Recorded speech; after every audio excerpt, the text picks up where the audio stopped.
The dream is real. Yeah. Can I get a standing ovation for the authentic voice of culture? We are TKBS and I'm your lifestyle specialist, Kenny Burns, a.k.a. the Culture Man, a.k.a. I'm going to find the singers of my generation to give them their flowers while they can smell them.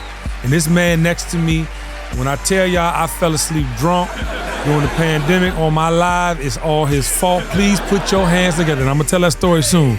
Ladies and gentlemen, Garrett, Lil G, Jenkins.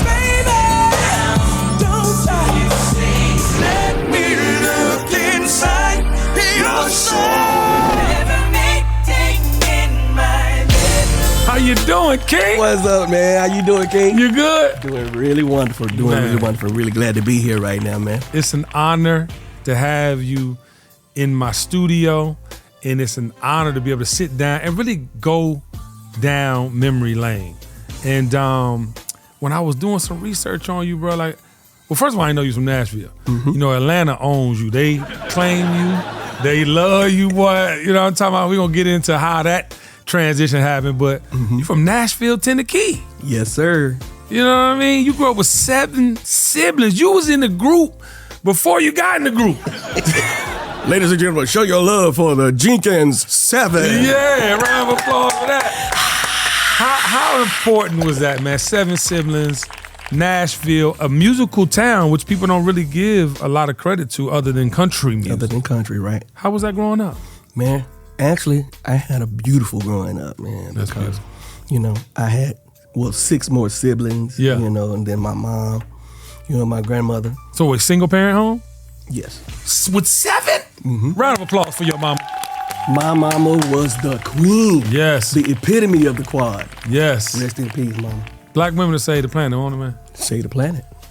Do whatever they got to do in order to make it happen. Is that where you get your spirit from? Yes. Majority of my spirit comes from her and my sister mama, which is my older sister. You know, she was like my mom because my mom was like Pop. Right. You know, she was everything. Working and, you know, and my grandmother was like mama in the house. You know what I mean? So I was well taken care of, and I had my brothers, you know, to look up to, you know, and things. So you the like baby? That. Yeah, I'm the baby. Are you serious? Yep. Last Mohican. You got all the special treatment. All of it. They used to torture your ass. All of it. The little brother, the youngest sibling, always gets all the things. I mean, literally and figuratively. Right? Yeah. Yeah. I was really protected. They held you down. A whole lot. They held me down. I love that for you. Yes. And I want to shout out your older sister that was like mama too, because I've heard so many stories, you know what I'm saying, just growing up single parent home myself. I didn't have a sibling until I was 22 years old though, that I knew about, but I had a sister my daddy had, but you know how that, you know, I didn't meet her till some years ago. And, but I hear these stories, man, about these superhuman teenagers that played mama roles and daddy roles, and I just want to salute them because they don't get their flowers. Let me tell you something, man. It was her and her husband, brother-in-law, but I don't use in-law. Yeah, that's my brother. That's right. So blood couldn't make you any thicker. So I called him Bro Pop. Okay. And I called her sister Mama. But you know what? All my siblings, you know, all of them like that. Kelvin and Elise, you know, Joe and Brenda, you know, they all wrapped around me, man, and just, you know, took me, and I could go to everybody's house. That's right. Spend the night, everything, do whatever I and get something from them. You know, and because of the gift that I had, you know, from God and everything, and my talent and stuff, they extra protected me, you know, and they made sure that I had what I needed. Okay. That, like, as far as my instrumentalist situation is concerned, my bro and sis, Bro Pop and Sister Mom. Yeah, Sister Mom. They got me guitar lessons because I had a guitar and I was just picking around on it and everything. And they was like, And this is as a kid? Yeah. I was 9 years old. Wow. And so they got me guitar lessons. And see, I'm left-handed. So I went in like this, but they neglected to realize that. So he switched me over around to right-handed. Okay. You know, I was finna be like a Purple Haze. Come on. Jimi Hendrix. Jimi Hendrix. Yeah. Yeah. Yeah, but I listening to other guys. But we'll get into that later. Yeah, but you are a savant, though, that way. And we will get into that. Okay. But I do think that, like, you know, being in the church, you could feel, your mama had y'all in the church. Oh, boy. I was singing around the house at 5 years old, and they realized it. And so they took me to church when I was 7 years old. Put me in the choir. going crazy. When you start doing leads in the choir? The lead musician, Gary Jones, right off the bat. Off the bat. We gonna put him out front because we need that money. And guess what that led to? What? Bobby Jones. So y'all don't realize the first time y'all seen this man was on BT's Bobby Jones Gospel Hour. Now, how did they find your little ass in Tennessee? I need to know. I got to know.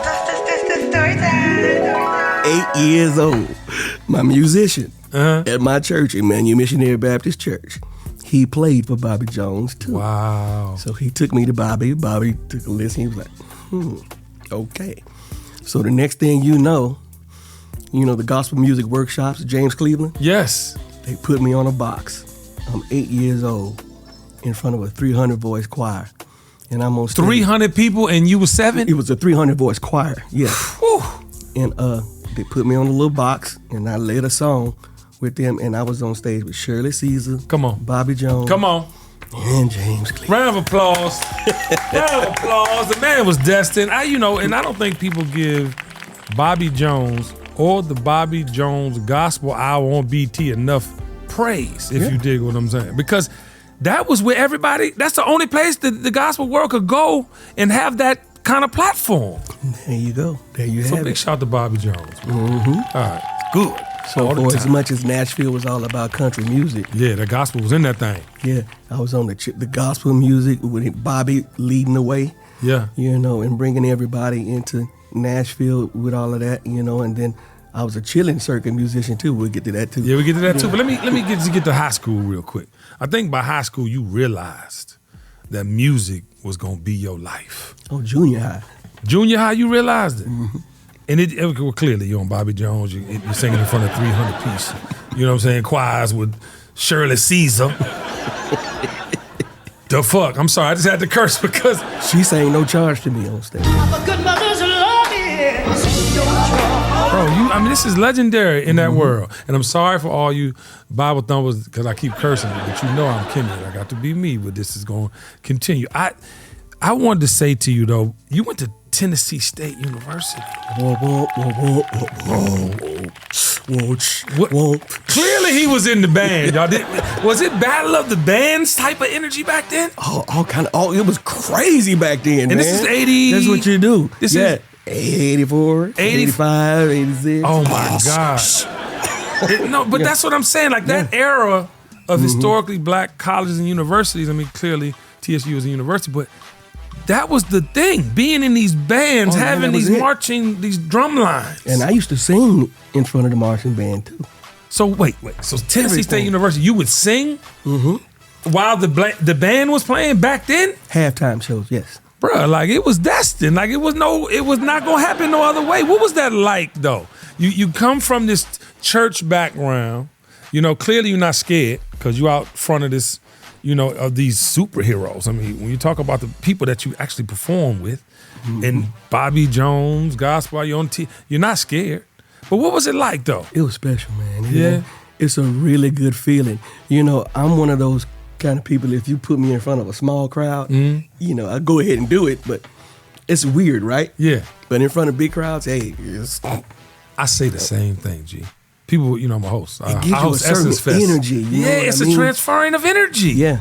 And when and that's why I always tell my mentees, and I'm sure you share this with you, when you're in smaller rooms and you have to perform, get every person in your frequency. Like talk to them. Message. Yeah, right? Like talk to them. And so by the time it's time to do the thing, because when it's a bunch of people, you know what you're there to do. Mm-hmm. You know what you have to do when the lights come on, and it's almost like a go time thing. Right. Right. But I want to stay at TSU because you also were in theater at TSU. Mm-hmm.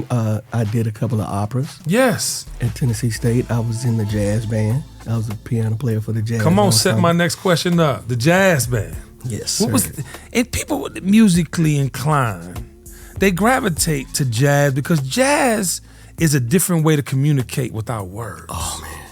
Right? Oh, man. How did that feel? And what sparked your interest in jazz? It's just music, period. Yeah. You know what I'm saying? All genres of music, right. Man. It was just all in me. That's why changed my major in school to music. Yeah. With emphasis on voice, which is where the opera comes in. You got one of them, the best of our culture's history. Hear me. Oh, thank you so much, hear sir.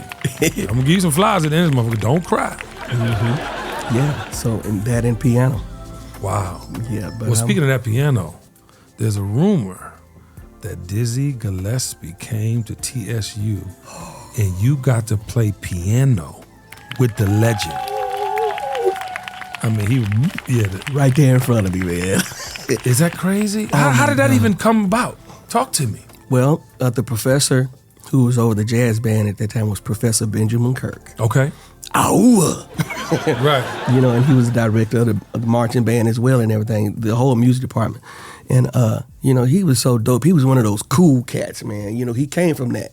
You could tell he knew all of them. In the jazz arena and everything and stuff like that, you know. So jazz band traveled abroad and all that kind of stuff and everything to the jazz festivals and all that kind of stuff. So it was really popular. So, yeah. So he came to... They got him to come. He got him to come. And he came. And y'all are in this room. And what happens? I need to know. G, it wasn't just like, I mean, were you already to pre-select you? Or was it like a feeling thing? Because I know jazz is a feeling thing. Mm-hmm. People just get on the things, they start to doing the things, and the things start happening, and the thing starts building. Was it that vibe? No, it was a pretty, you know, set vibe. You know, because you know when he stepped in, all eyes on you. Yeah. You know, let's go. Yeah. Yeah, because you know I was already in the band and when I first got to school, man, and he handed me this big ass right book full of music. Wow. Go learn it. That's crazy. Yes, sir. That'll look like foreign language to me. I'd be like, what is this? Mm-hmm. I play from feeling. Yeah. So, you know, Night in Tunisia, all that kind of, and then that's the good thing about jazz. Right. Even though they have a certain critique that's on that paper. That's right.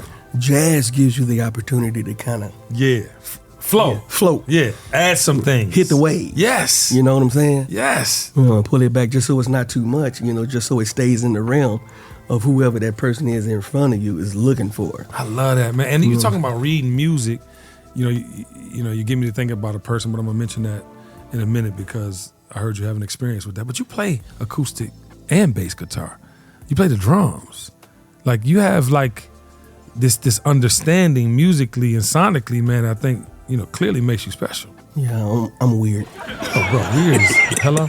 Do you not live in America right now? It's a lot of weird shit going on that we need to correct, but you are the perfect kind of weird. I'm playing because you're like 13 instruments, so yeah. 13? Something like that, yeah.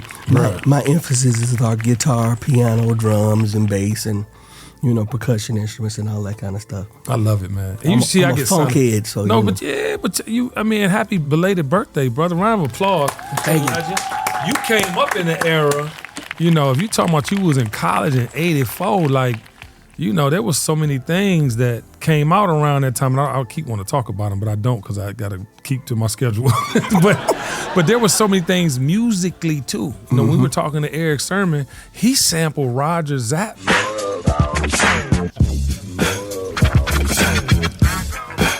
You know what I'm saying? On the first album, when You Got to Chill, and it had just come out 4 years prior to that. So that's in 1985. So it's like you think about that era you're in. Yeah. Gee, musically, it was probably the best era ever. Oh, I'll never forget it. Because, see, I started as a kid. Yeah. I was listening. My favorites was Stevie Wonder. Come on. Girl, do I do? Donny Hathaway. Come on. Someday we'll all be free. The Isley Brothers. Oh, I like the way you receive me. Come on. J5. Michael Jackson. Oh, my God. Can you feel it? Tell me, can you feel it? Can you feel it? Yeah. Prince. Come on. We'll talk about that. My dad. He has a story. Stay tuned. Every time someone comes on the show, Prince comes up. We're going to talk about that. Yeah. Sam Cooke. Sam. I was born by the river. All of them, man. I was listening. Jackie Wilson. Oh, my God. Jackie Wilson. Jackie Wilson. Lifting me higher. Come on, man. You know, and then even some of the rock artists and everything, man. Yeah. What were some of your favorite rock artists? Because I ain't going to lie, I had a Slippery When Wet cassette in a Eric B. and Rakim paid it. Right. And I had an Eric B. and Rakim paid full tape. Like, I used to go back and forth too because the hooks were so big and so infectious. Shock to the heart, and you're too late. You give love a bad name. Shot to the heart, and you're too late, darling. You give love a bad name. That was an era. You can't mistake that energy or feel. MTV. Come on, bro. Big shout out to MTV. How do you feel about that, though? You came in before MTV, outlasted MTV. MTV is over. How does that feel, Gary? Think about what I just said. I'm surprised that it's over. It's over. MTV is gone, bro. Is that, it fucked me up, too. I can't even fathom that. I can't That's fathom when we that. first... To be honest with you, and big shout out to BET, MTV, because those were the two places that you would go find out what was popular culture. Yeah. Our culture clearly with BET and MTV for pop culture. So, but that's crazy. And let's fast forward. Okay. Because we'll spend hours breaking down music. And the fact that you let me sing with you, cheers to that, because I have another song momentarily. We're going to break down together. And this shit about to be crazy. 1992, Keith Sweat is looking for a group.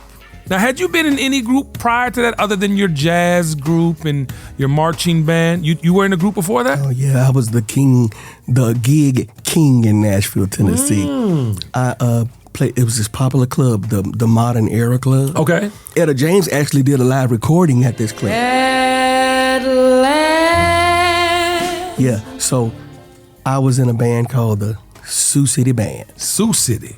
Yes. Okay. We won the Budweiser Showdown in Nashville, and we played there on the regular and everything. We got to put 2 songs on wax because we won the competition and everything. How old were you, G? Oh, man, I was in my 20s, bro. That's wild. That was, during the time when I was coming out of Tennessee State and everything and all of that, yeah. Okay. So I got into that. There was a friend of mine. He did work for Mr. Sue, who was the owner of this. Sioux City. Yeah, the Modern Era Club. So that's Got it. why we named it the Sioux City Band. Got it. It was a whole lot of bands that came through, a whole lot of known artists that came through there. That's dope. So I played guitar down there, I sang and played keys and On the all whole kind of thing. stuff and everything, man. Yeah, so that was, so I was really into all genres of music. I became a church musician at my church. Okay. After that. So sometimes on the weekends, well, for a long period of time, Friday and Saturday, I'm at the Modern Era. Sunday morning, I'm at church.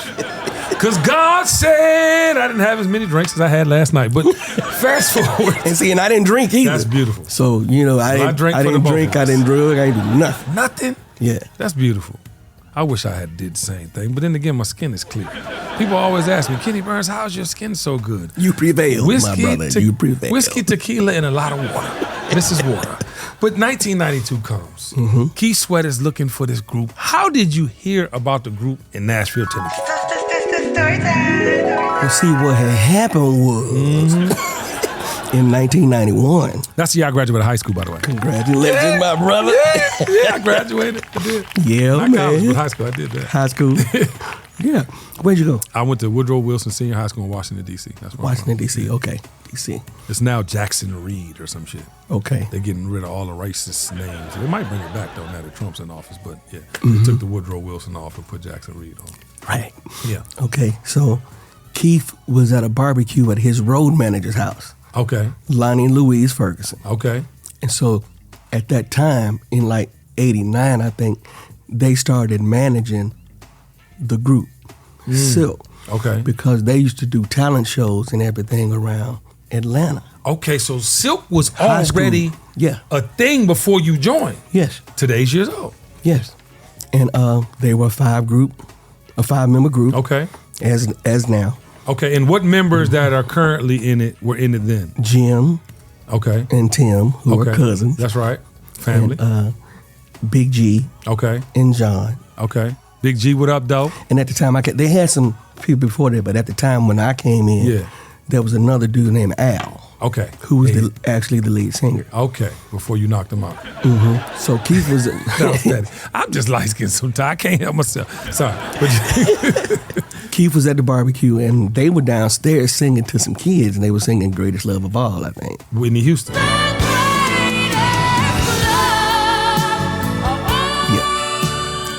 We have our own rendition of that. So they were singing that to some kids, and Keith walked in. And he started singing with them.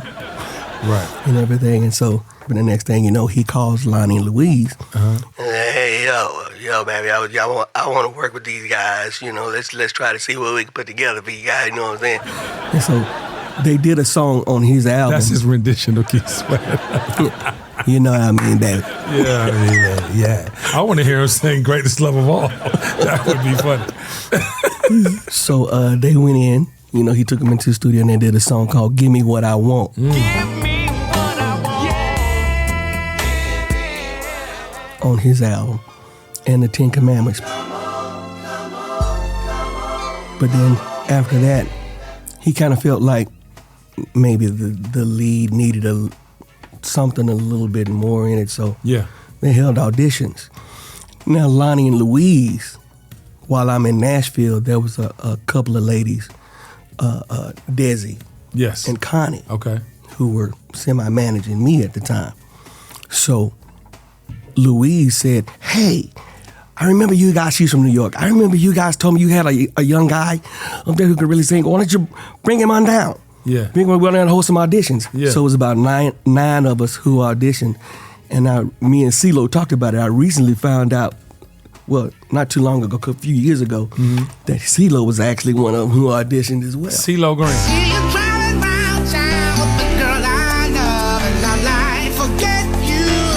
My dog. He coming on the show too. Wow.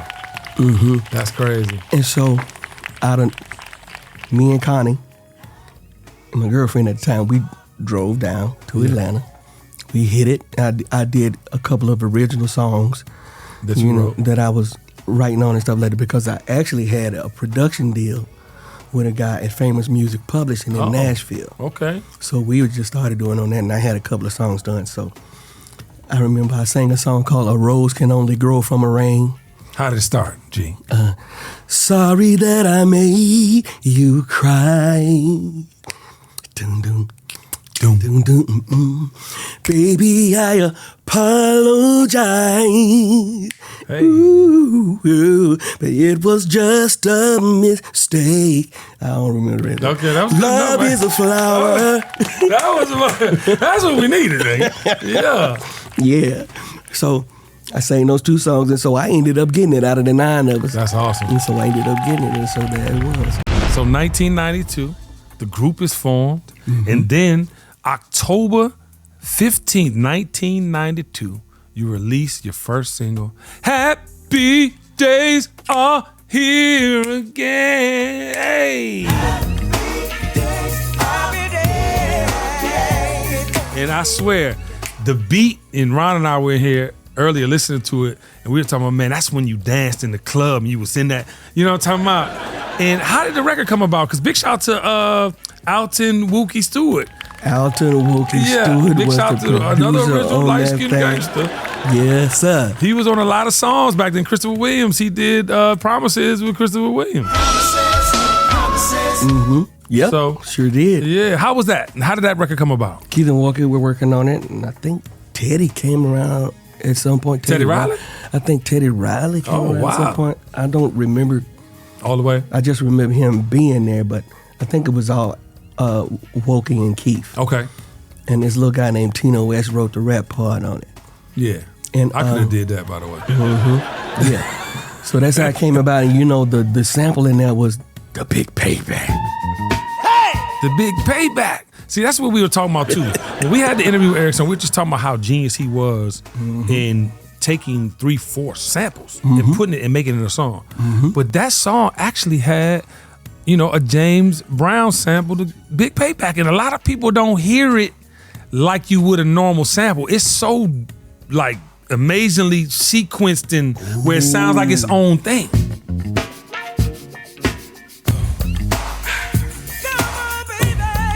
You got so much groove on top of that, man. That bass. That funk, that backward snare, that wookie do. Funky. Just got funk all over it. I'm hungry. Yeah, man. I don't know what made me say that. I heard that heat, boy. Yeah. Ooh. Yeah, listen, that was a time, man. And I think that, you know, if you look at the way people rolled out albums back then, you know, that came out October 15th, and then your album, Lose Control, comes out on the 17th. That's a month later. That's kind of quick. There wasn't a lot of setup. You know, usually you got about 4 or 5 months, especially if the single hits. Yeah. And that single was pumping. But y'all came out with the album. What was it like with your album, Lose Control, coming out, your first album? Same quarter. Elated. Yeah. I remember when the first time I heard Happy Days on the radio. Come on. Where was you at? What was you doing? I was in Nashville driving my brother's Caprice Landau. Remember that? The Caprice. The Caprice Chevy? Landau, Yeah. buddy. I had to pull over. I said, is that? You remember on the 5 Heartbeats when they was in the bed? Yeah. Feet all in the face and the everything. bunk beds. Yeah. Duck, man, quit playing around, man. It was- Cut the shit down. Stop singing, man. You always trying to sing. I ain't doing nothing when we on the radio. We go, what, we on the radio? Yeah. Boom. I was running around the car and everything. That's beautiful. I went to the house and, hey, y'all, they playing our song. Yeah. It's on the radio. It's on the radio. Boy, I was so excited. Bruh. And so it was just a great feeling, you know, to hear yourself on the airwaves like that. Especially after all that work you had done. You've been literally working this craft since you was five years old. Yeah. You know what I mean? And then to have secular music, which was not your first entry, actually work. I'm on the radio. And then listen, you ain't even get to the #1 song, Freak Me, that came out later, that goddamn, you know what I'm saying, that came out in February for Valentine's Day, 4 days after Valentine's Day. Actually, and mind you, people was getting pregnant from November 17th to February 18th. Don't get it twisted. There was some babies being made, but when Freak Me, because back then you had to listen to the album. And a lot of people were single driven. That made them go buy an album. And I guarantee you, player, when that Freak Me came out, they ran to that store. How did that feel? Because when I tell you, Tiffany, what grade was you in when that happened, baby? With your nasty young ass? She was in the 7th grade, 8th grade. Oh. I'm sorry. Yeah. Freak me, baby. Oh, yeah. Let me lick you up and down. G, talk to us, man, because that put everything on alert. It was like, if you're not coming with this here, you might want to sit down for a while, because Silk about to own this for a minute. That was the last song we recorded. Was it? On the album? Yes. Wow. You so glad. Who wrote that motherfucker? Round of applause, air horns, gunshots. That was the one. I mean, not my favorite one, but I'm gonna tell you my favorite. But that was the one that went #1. Yep. And propelled y'all. I think y'all were platinum around that time. Yeah. And y'all end up going double platinum. We're gonna talk about my Triple song. platinum. No. Oh, it's triple now? Yep. Man, we went touch triple the- platinum. Yeah. So, okay, you got the record. So how did, Keith came to us, man. He was like, yo, I need y'all to do this song, man. We church boys. yeah. You know the first thing we said. Yeah. Keep our mamas go whoop our ass. Yeah. What are you talking about, man? We can't do that. Yo, babe, just trust me, man. I know what I'm doing. Y'all just go on. Yeah, you and the Keith voice is legendary right now. So I went on in, man. And I said, hey, you got to do what you got to do. Yeah. Put your best foot forward. Yeah. Kick butt. Yeah. So I went in with that mind frame. Everybody who came in with the mind frame, man, it's next Boy. thing you know. Boy. And I don't think y'all was ready for that. Cause y'all weren't. Y'all had Favor. The record Happy Days was a good record, but it wasn't Freak Me. And Freak Me went out of this world. You reached #1 on the Billboard Hot 100. Hot 100. How did that feel? We took Whitney's place or Janet's place. Come on, one talk of that them. shit. Now, come on, G. Don't play with them. Don't tell them how you feel, man. Who was on the chart that you took the thing and the people said? Janet, Whitney, in that era? I believe it was. Yes, sir. I believe it was Hot 100. It was amazing, man. We were like stuck. Yeah. Hell yeah. Okay, let's You roll. was stuck and people was fucking. No, Hey, that's a rhyme. bars. I say bars. You got bars. Bars. You got bars. But I think that song was definitive of an era. I think it was important to the algorithm because I think, people were playing with it, but y'all did it. Yeah. You dig what I'm saying? And I want to fast forward to June because, the title song of the album, Lose Control, came out. Baby, won't you let me look inside your soul? I lost my motherfucking mind. Well, guess what? What? It wasn't even released as a single. But the fans made it so. The radio took it over. Exactly. That was one of the first records that ever happened to because people were so, mind you, that's almost 6 months, which is not natural. Y'all had so much success on Freak Me that it carried y'all and they was willing to let that thing go. Radio picked that thing up. Radio picked it up and flew with it. We never did a video for it. Did you know that? I know that. I was looking for it. Tiffany asked me because she got to do the goddamn recap and we can't even put a visual to the motherfucker. We got to put me and some silk in front of my fireplace, acting like I'm silk. No, but I listen, I have to do something I've never done. Did you have on a silk tank top? Man, listen, you think I'm playing? I got to break this song. Matter of fact, I got a story time for you. Story time. It's the pandemic. Uh-oh. Yeah, it's fucked up. We are trying to figure life out. And I'm literally at my home and I'm doing these 3 o'clock episodes of the Kenny Burns Show. Now I done interviewed during the pandemic. I'm talking about your favorite rapper, basketball player, Joe Biden, who became the president of the United States, Kamala Harris. I'm doing everything.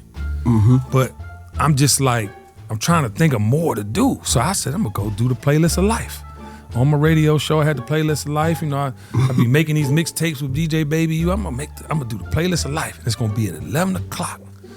So I got my candles going and shit. I'm drinking Uncle Nearest and LS Cream mix. We called it Grandma's Milk. Started the show with my shirt on. I don't know what happened after that second drink. My motherfucking shirt came off, G. And I'm trying to figure out, like, what is this emotion? And then all of a sudden, the playlist I put together, goddamn Silk, Lose Control came on. I'm drunk, G. Oh, I'm drunk, shirt off, candle wax, spilt the candle, burnt myself. I'm just drunk. Oh, no. And I'm saying I fell asleep on that motherfucking live, G. Last song I remember is Lose Control. On the live? Oh, my mama.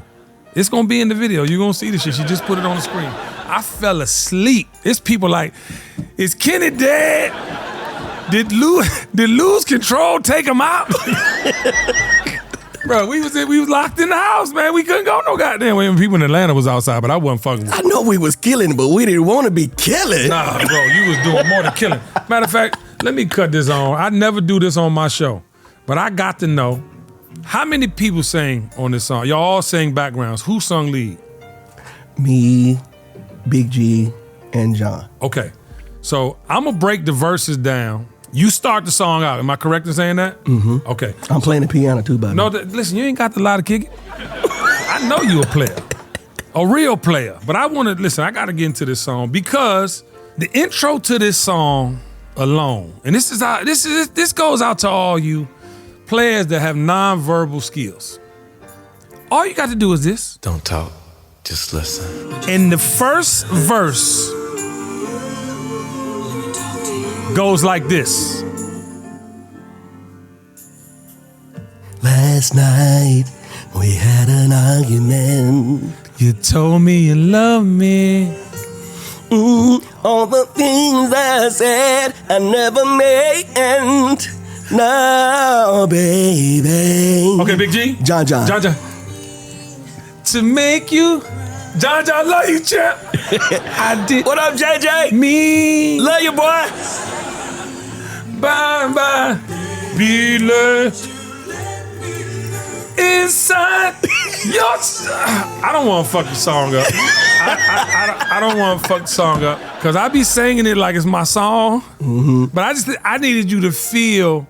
And big shout out to Big G and John. I love y'all. I cooked food. I wish I had room to bring everybody, but I literally think that is one of the best slow songs in the history of the world. Thank you. And you on that list with goddamn Tender Love, man, Force MD. Tender love. Woo! Prince adore. You hear me? Woo! I am not no like this. I say things I'm intentionally telling you. Come on, Cleater. Come on. Come on, Cleater. But you, John, Big G, and the brothers with the harmonies murdered that record, bro. Please tell me about that record, bro. Because if you was a little secular before Freak Me, y'all was all the way butt naked by the time you got to Lose Control, bro. Yeah. Well, see. No did it. You see, during that time, we all had our little situations, and, things. We learned some things, through life. Okay. And especially, coming from the church, there's a certain vocal emotion and a certain emotion that comes with anything you do, really. Yeah. A lot of the main fire singers and everything in this industry, a lot of them come from the church. They'll tell you, Whitney, Jesus. Hold on, Tiffany, did I not tell you what I thought his voice did? I literally was telling her, because I'm a scientist. Mm-hmm.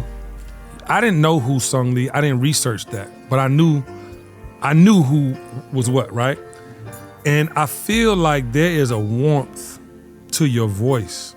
And the fact that you can do different ranges. But there's a warmth, and that's church. Mm-hmm. That can't be mistaken. That's not like something you play with. Like, you grow up in that. You are born into that. That evokes your spirit. That takes you where you're supposed to be. Yeah. Yeah. I can't just go in the booth. I have to study what I'm doing. Even if I write it, I sit with it for a minute to figure out the vocal arrangement, what hits best, anything and everything and stuff like that. And I don't like to sing anything where people don't feel it. Come on. And we feel y'all pause. I had to say pause because it's a whole pause game going on. I don't really play the pause game, but it's pause. But I want to, because we got a couple of things to cover. And okay. I want to go to your self-titled album, Silk. Okay. 1995. Mm-hmm.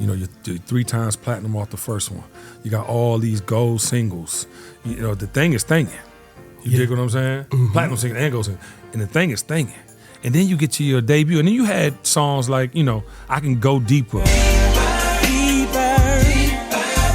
Hooked on You, Don't Rush.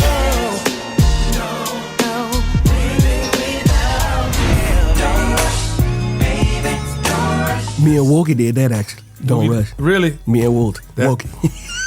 That's crazy. So, but and big shout to Alton and Wookie Stewart.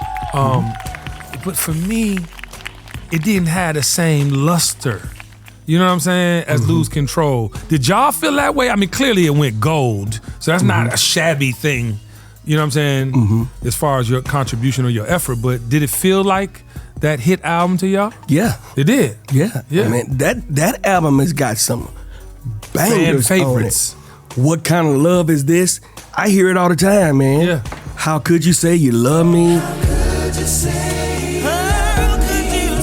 Remember Me?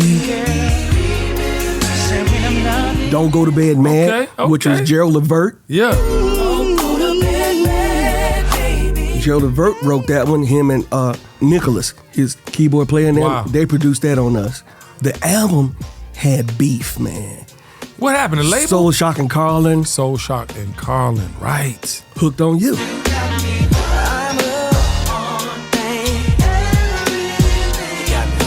So what happened? Was it the label? Yeah.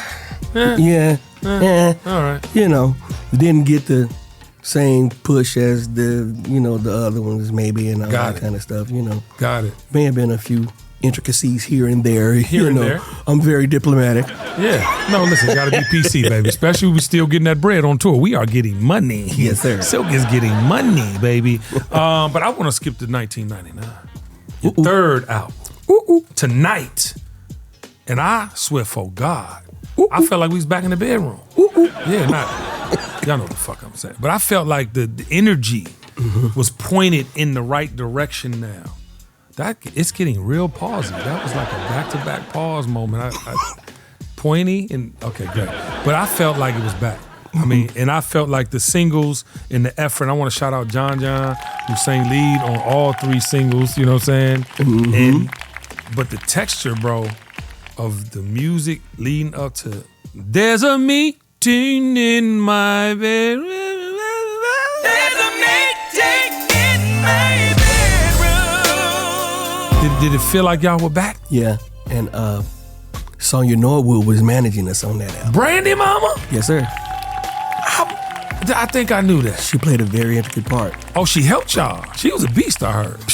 Play no game. No baseball, no soccer. What did no she do? football, What did no she nothing. do? Give me a story. I know there's something that happened because again, they didn't do right. In my opinion, they didn't do right by y'all on the self-titled debut second album.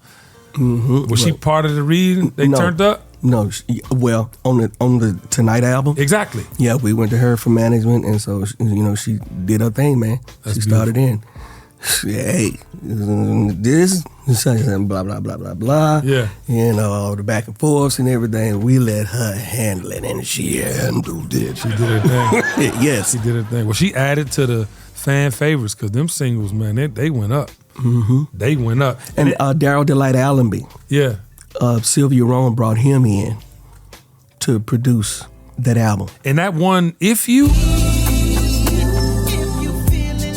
that you and John with the church at the end of that thing. What? Mm-hmm. I think there's something special. Yeah. I mean, between you, John, Big G, and the way that y'all had that camaraderie vocally. Yeah, there's a thing that we call the 1-2 punch, Come on. start and finish. And that's you and John. Yeah. Round of applause. I love that. You know, it's hard, bro. Like, it's hard. G. Dynamic duo. You feel what I'm saying? But it's hard though, because people can't even once say that sometimes, right? Or give the credit sometimes. And I just love the brotherhood, man, because ain't no way y'all started that long ago and y'all still getting money doing it. Y'all gotta love each other. We the only group still got the 5 original members too. Oh, did I say? Oh. Yeah, no, talk that shit. Because, I mean, and not talk that shit like about people, but in general, you're committed to something that has been paying you for fucking almost 3 decades plus, actually. This is my thing. New Edition, Umbrella. Come on. The BBD, Blueprint. Bobby Brown, Ralph Tresvant, That's right. Johnny Gill. That's right. They can do it. Why can't we? Why can't we? Cool, we're gonna get into some of that. Because you got some brilliant things going on. And something that I heard that I don't know is true or not, but first I gotta ask you the story about my father. You know, Prince is my father. Can you hand me that cover over there? Ron. Prince is my father in my mind. Yeah. Oh yeah. Yeah, don't do. Look at this. Pass that on over here. So No, you didn't. So this is my 50th birthday. No, you invitation. didn't. This is my 50th birthday invitation. And, you know, in my mind, that's my father. And everybody that's come on this show done has some interesting moment with Prince, and I heard you had one. Please share with the nation. This was during the time when he would do his show. Mm-hmm. He was at the Tabernacle. I was right there. He was here at the Tabernacle in Atlanta, Georgia? Yes, sir. Oh, okay. Yeah. And you remember the 1150 Club? Yes. Opera, they changed it to Yeah, opera. to and opera, something yes. and stuff like that. Well, he did his show, and this was during that time when after his show, he would take the band and they'd go set up and they just Jam. at a certain club and just have a jam session out the wazoo, right? Come on. So I went on over to 1150. They were bringing the band in. They was setting up and everything. So they set up and everything. And so Prince came in, and so it had started. It was packed. I'm down in the audience, right? Yeah. It was a DJ. He looked down. He said, "Yay, what's up?" Wait, Prince said that? He just looked at you and did that? No, the DJ. Oh, DJ, okay. He called me up, and so Prince had put the guitar down, and he went over to the keyboard. So he was on the keyboard, Right. And so we was getting ready. The jam set already started. And I think they were going into Stevie Wonder. Okay. Very superstitious. Very superstition.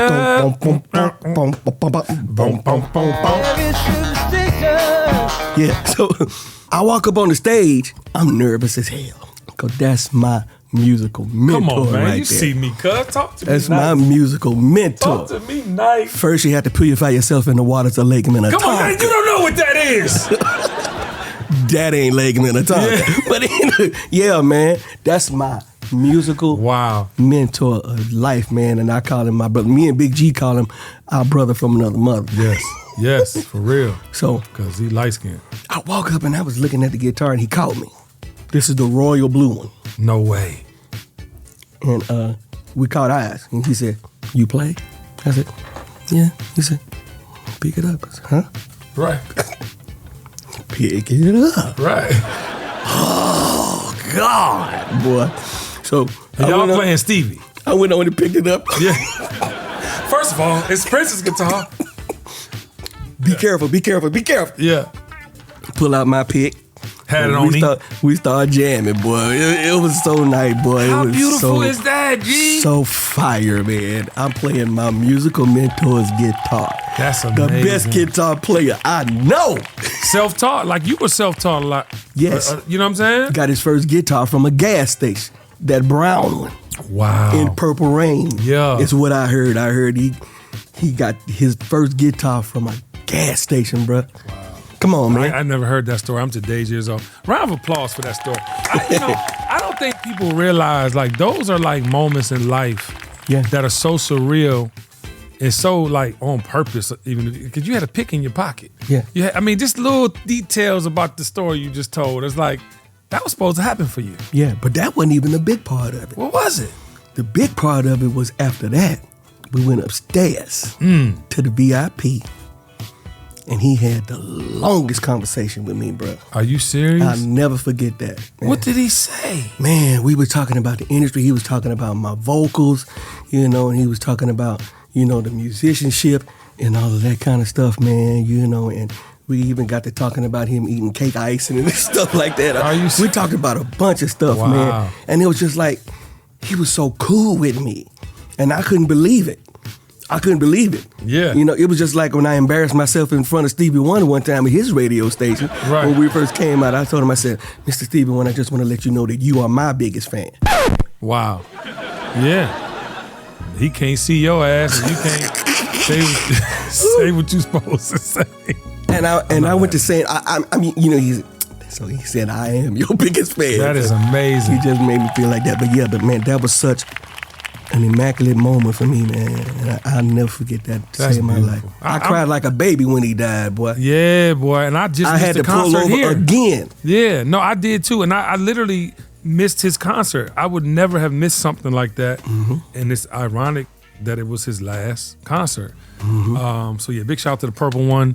These stories fill my spirit because it's like almost like while y'all are telling me y'all story, I'm having the conversation too. Yeah. So thank you for that. That's amazing. I think that, it's without question that post that third album, things weren't, you had fan favorites and things that worked, but it was never kind of really the same, right, if you will. Mm-hmm. And I think that you got busy starting doing like your acting. You got into these plays on the road. And a lot of people don't know you actually, that theater was a part of your thing. Mm-hmm. And when I look at the titles, bro, let me just go through some of these titles. I mean, you started off with Hello Dolly and Harvey. I was a ninth grader. Ninth grade? Freshman in high school, and I beat out a senior dude. To win the spot? For that role. And my leading lady was a senior. Yeah, come on. I made the wrestling team, but didn't go back because I saw that they had auditions. What didn't you do? For that. This man said, well, I was wrestling, whooping niggas in the gym. I was also doing opera and plays. And I also was playing instruments and fucking your soon-to-be baby mama. Oh! No, I'm just playing. Scratch. I'm just playing. But no, man, you got titles like Fake Friends, Peerless Time, Secret Lovers, Tyler Perry's Medea's Family Reunion, When Men Don't Tell, Whatever She Wants, Love Unbreakable, Mama's, what's the one? Mama's one? Mama's Boy. Mama's Boy. You had so many. And Love Jones. Love Jones too. Yes. Mm-hmm. You did that, by the way. Yeah. Yeah, I actually saw that at the Fox. Oh, yeah? Yeah, I saw that at the Fox.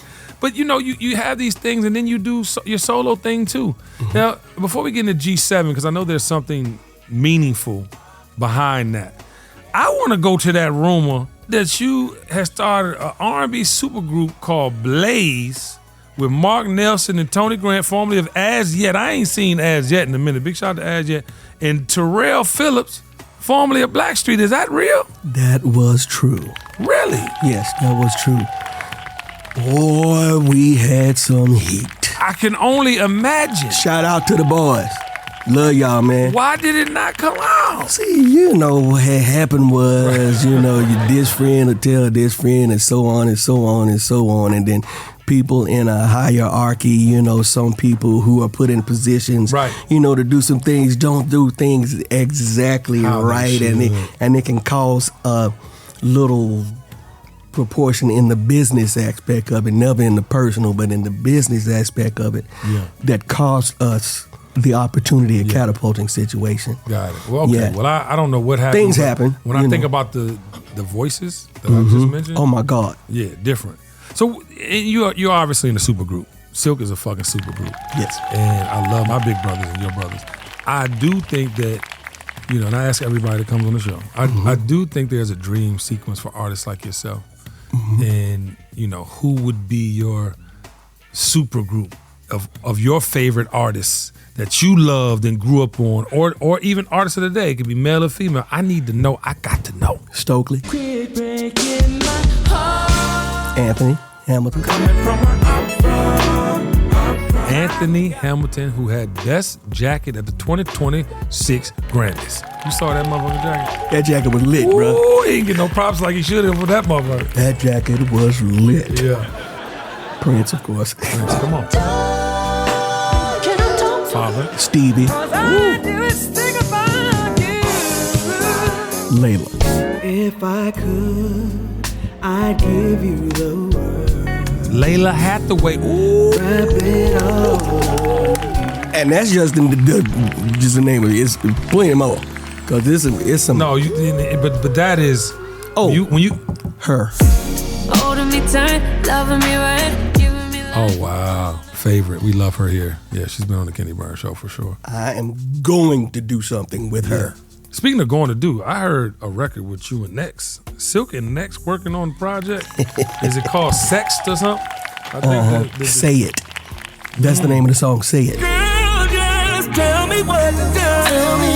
Cause I need to hear you.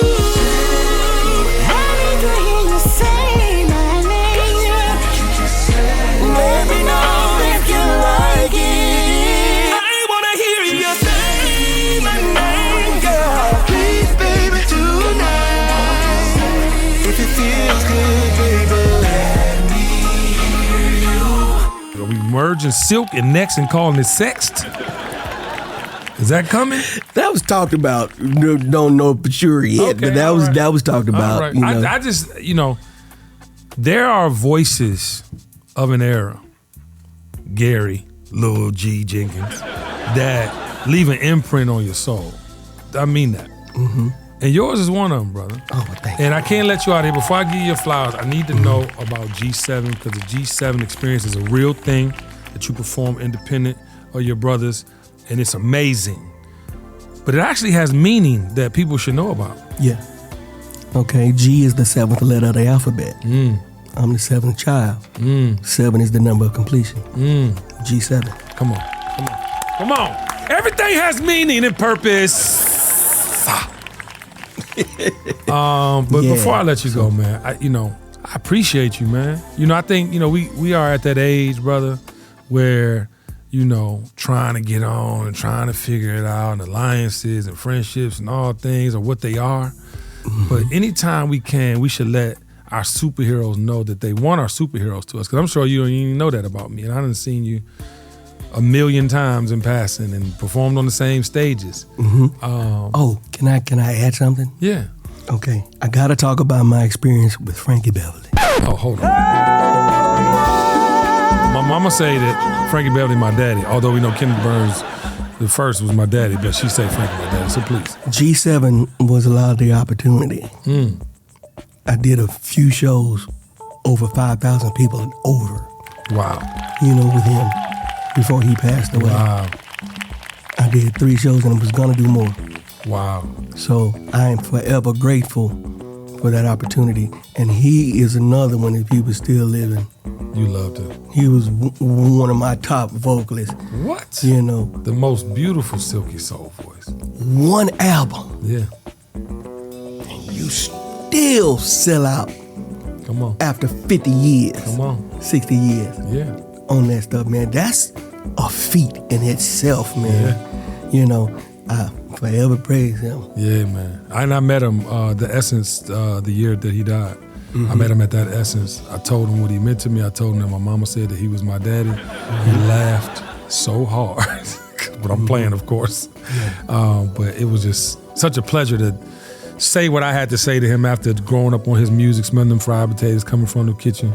You know, as my mom was cleaning the house and I get up on Saturday mornings and, you know, from Golden Time of Day to Before I Let Go to We Are One, like just some of the most incredible music ever. So rest in peace to the legend Frankie Beverly. But again, brother, thank you. You have been a pleasure to listen to all these years. You have been such an inspiration to many. And I just want you to tell everyone before you go that is in this world of so much music and so many choices and the things you got to do for your music to be heard. Can you tell that artist, you know, how they should maintain and stay focused on their dreams and craft? First of all, you got to believe in yourself 100 before anybody else will. Come on.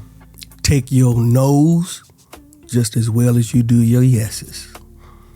Take every negative, turn it into a positive vibes only. You know what I'm saying? Yes. And hone in on your craft. I say it today like I said it yesterday. Stop all this auto-tune. Come on. Stop all this easy, breezy, beautiful cover girl stuff. Come on. You know, all this. Especially you niggas. All this AI stuff and everything, you know. Yeah. If you can't do it raw, you can't do it. I know that's right. Round of applause. I'm talking about not the other stuff. You ain't supposed to do No, that they raw. going raw to silk You ain't music now. supposed to do I'm just saying that's happening. I'm talking about only in the entertainment realm. Exactly. Whatever you're doing entertainment-wise. That's right. Yeah, you know, you have to hone in on that natural ability and do that, you know, and then use a little bit of that afterwards if you want to. But, you know, learn what to talk about. Come on. Longevity music. I feel sorry for some of these kids. Yeah, man. One hit wonders for sure. There's no artist development anymore and nothing like that. If you want some artist development, come see me. That's right. Or come and see some of my comrades, you know, whatever. Let's go. Yeah. We're going to teach you how to stay in this game just like we did for 30-something years. Pop that shit. Round of applause for my brother, the legend. And by the way, you are worthy of all your dreams. It's just beginning. Thank you again for your contribution to our culture. You are one of one. And thank you for yours. I appreciate you, brother. All right, ladies and gentlemen, make some noise for Gary Lil G Jenkins. Keep having to. The dream is real.